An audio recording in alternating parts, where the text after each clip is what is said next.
తీసుకుంటే మనం తగ్గించిస్తారు కదా అనేది ఉంటుంది. బయట వ్యాపారం వేరు, కంపెనీ వ్యాపారం వేరు. ఇక్కడ ఏమిరా అంటే నేను ఆ కస్టమర్ సైడ్ దిగిచ్చాను. కొన్ని కంపెనీస్ ఉన్నాయి.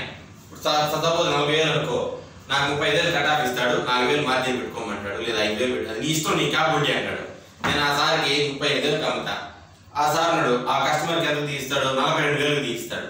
వీళ్ళిద్దరు ఫ్రెండ్స్ ఒక రోజు మీట్ అవుతారు అదే ప్లేస్. అప్పుడేమవుతుంది, నువ్వెంత కొన్నావు, ఇక్కడ క్లాష్ వస్తుంది.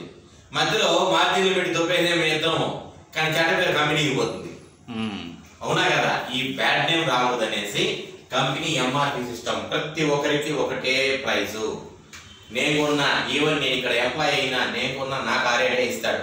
కాకపోతే బయట కస్టమర్కి 40 రోజులు ఇస్తే నాకు ఒక 60 రోజులు టైం ఇస్తాడు ఎక్స్ట్రాగా. నా దగ్గర నుంచి ఇంకేం ఉండదు. ఇక్కడ మనం కొన్నా కూడా ఒకటే ప్రైజే, చైర్మన్ కొడుకు కొన్నా కూడా ఒకటే ప్రైజే. అది ఇక్కడ. నెక్స్ట్ నెంబర్ 2, మనం వేసేటువంటి లేఅవుట్స్ తుడా కావచ్చు, డిటిసిపి అప్రూవల్ కావచ్చు, లేదా గ్రామ పంచాయతీ అప్రూవల్స్ కావచ్చు. తుడా అంటే Tirupati urban development authority, DTCP అంటే district town country planning approval, GP అంటే గ్రామ పంచాయతీ అప్రూవల్. అంటే ఇది కన్వర్షన్ చేస్తాం, 25 అడుగుల రోడ్డు 30 అడుగుల రోడ్డు వేసి చేయొచ్చు, 15 అడుగుల రోడ్డు కూడా వేయచ్చు దీనికి. డిటిసిపి